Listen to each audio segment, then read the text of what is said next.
Hey there, Alex Kidman here, and today I'm taking a look at the Amazon Kindle Scribe. So this is a Kindle and e-reader of the type that Amazon's been making for years now, and typically the focus there has been on providing generally affordable, pocketable devices that appeal to the kinds of readers who want a lot of books at their fingertips in a no-distraction, simple device. The Kindle Scribe is certainly an e-reader with all the classic features you'd expect out of a Kindle, but with a sizable twist or two. For a start, it's considerably larger than any other Kindle you can buy. It's considerably more expensive than any other Kindle you can buy. And it's called the Scribe because it comes with a pen designed to let you write fresh notes and annotate ebooks at will. Not all of this works as smoothly as you might expect, however. Excluding the classic Kindle keyboard design, Kindles haven't been particularly complex devices ever since Amazon switched to a purely touch-based input design. And ostensibly that's true of the Kindle Scribe too, which features a power button, USB-C input, and, well, that's it. But, of course, I'm underselling the key design difference for the Kindle Scribe, which is that it's considerably larger than any of its other Kindle siblings. Its 10.2-inch 300 ppi screen dwarfs that of the regular Kindle with its 6-inch display, the Kindle Paperwhite with a 6.8-inch display, or even the Kindle Oasis with its 7-inch display. Keep in mind that screen dimensions are always across the diagonal, so that 3 to 4 inch difference makes a huge impact on the size of the Kindle Scribe. The Scribe itself measures in at 196 by 230 by 5.8 millimeters, which makes it impossible to fit into just about anything but a side bag or backpack for travel, unless I guess you're in the habit of wearing clown pants. Now, obviously, that larger screen does have appeal if you find the smaller screen size of the regular Kindles an issue.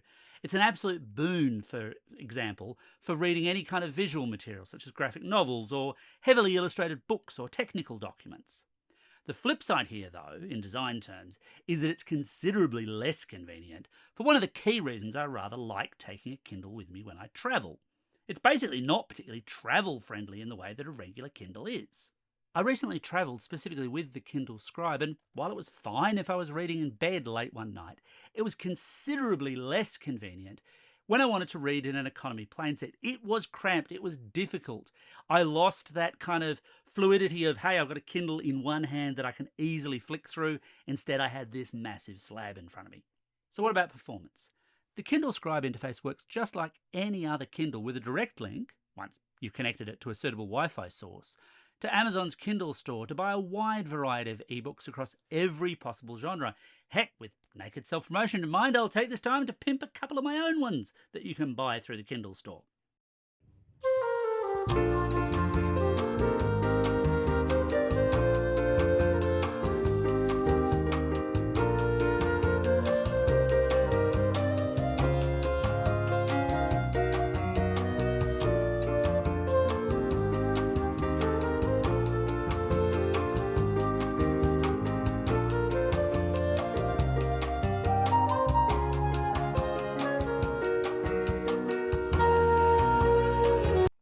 Ahem. In any case, if the appeal of the Kindle Scribe to you is that it's a Kindle but bigger, then fill your boots. At least with ebooks, that is, because the Kindle Scribe doesn't work with Audible titles at all. The other side, of course, of the Kindle Scribe experience comes from the Kindle Pen, or pens. The lower cost Kindle Scribe comes with 16 gig of onboard storage, which doesn't sound like a lot, but most ebooks are quite compact in terms of data usage, and the basic Kindle Pen, while the larger tier 32 gig or 64 gig models ship with the premium Kindle Pen. So what's the difference? The premium pen has a configurable shortcut button and an eraser tip at the base, while those features are only available to the basic pen as slower menu-based shortcuts. Amazon sent me the higher capacity model, so I've only tested with the premium pen. You can buy the premium pen itself if you wanted to upgrade or if you lose it, but at $99 Australian a pop, it's not an inexpensive option by itself. The premium pen attaches magnetically to the side of the Kindle Scribe, at least for a while. Standalone, the magnets that attach the premium pen to the Kindle Scribe are not strong. Now, Amazon also sent me the Kindle Scribe folio cover. That's another $99 on top. and that includes a fabric loop to hold the pen. And if I didn't have that, I'm pretty sure I would have lost that premium pen by now. And look, that's the nature of magnetically attached styluses, as anyone who's ever used, for example, the second-gen Apple Pencil would be able to tell you. They just don't hold that strongly unless the side of your tablet never ever gets bumped. Using the pen on the Kindle Scribe is an interesting affair, depending on your precise needs. The one big interface difference here is the inclusion of a Notebooks tab from the Kindle Scribe home screen, giving you quick access to any personally jotted notes you've taken down. This works quite well with a variety of pen styles on offer and decent response from the pen, though it could do little to deal with my admittedly lousy handwriting. The backlit screen on the Kindle Scribe could also be a boon here for you if you're working in a dark environment, at the cost of a little battery life, of course. Now, I'm aware Amazon doesn't own the scribing tablet market to itself, but I can't really comment on how competing devices like the Kobo Ellipsa or the Remarkable 2 actually stack up, simply because I haven't tested them as yet. If anyone from Kobo or Remarkable or other competitors wants to get in touch, I'm not hard to find. Leave a comment below.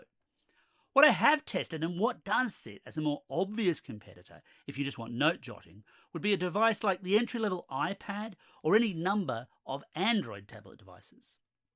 Obviously there, you're generally going to have to spend more for a decent stylus, and naturally battery life won't be quite as good, but given the base pricing of the Kindle Scribe, those kinds of more fully featured tablets should definitely be in consideration when buying. Then there's the tricky issue of annotating other document types. The Kindle Scribe will let you annotate PDFs, but only in one particular way. If you directly load a PDF to the Kindle Scribe, via, say, Calibre, then you can read PDFs all you want. I've tested it, that all works, but annotation isn't possible at all. It's only possible if you use Amazon's own Send to Kindle feature, which means your document has to go through Amazon's servers for conversion to a scribing-friendly format. Now, this is reasonably swift. You wait a minute or two, it pops up on the Kindle. It all kind of feels like magic, but it's obviously not exactly what I could call a secure function for any kind of sensitive or personal document, but it's all you've got. You can use Send to Kindle to send other file types such as docx, but direct scribing there is not an available feature. What about more regular book notes for all those Kindle books you might already own? Well, here I could 100% see the appeal in jotting notes down in the margin or underlining key passages, though I should say I'm 100% in the camp that views that kind of approach as total vandalism when it comes to actual paper books. Don't write on paper books, people. Just don't do it. However, again, sadly, you're limited to creating sticky notes in the style of comments that you might get on a Word or Google Docs document, rather than free scribing at will. And the notes icons are tiny and rather easily missed if you do make quite a few of them too. They're also not available across all Kindle sold content, with, for example, graphic novels, or at least the ones in my library, availability may vary, actively blocking that feature. Amazon does provide a more limited library of write-on books to buy through the Kindle store, mostly of the puzzle and Sudoku type, which makes a degree of sense, I suppose, but this still can't help but feel like a limited approach. If I can write, erase, and rewrite at will on my Kindle Scribe notebooks, why can't I do similar to my legitimately purchased Kindle ebooks? Battery life on the Kindle Scribe, as you might expect out of a Kindle, is really very, very good. You'd have to be utterly hammering the Kindle Scribe hard to run it flat before you could reach a charger, and that includes when you're travelling. So should you buy one? Well, look, there's an obvious appeal with the Kindle Scribe for anyone who wants ebooks but has difficulty with visual acuity on smaller Kindle screens.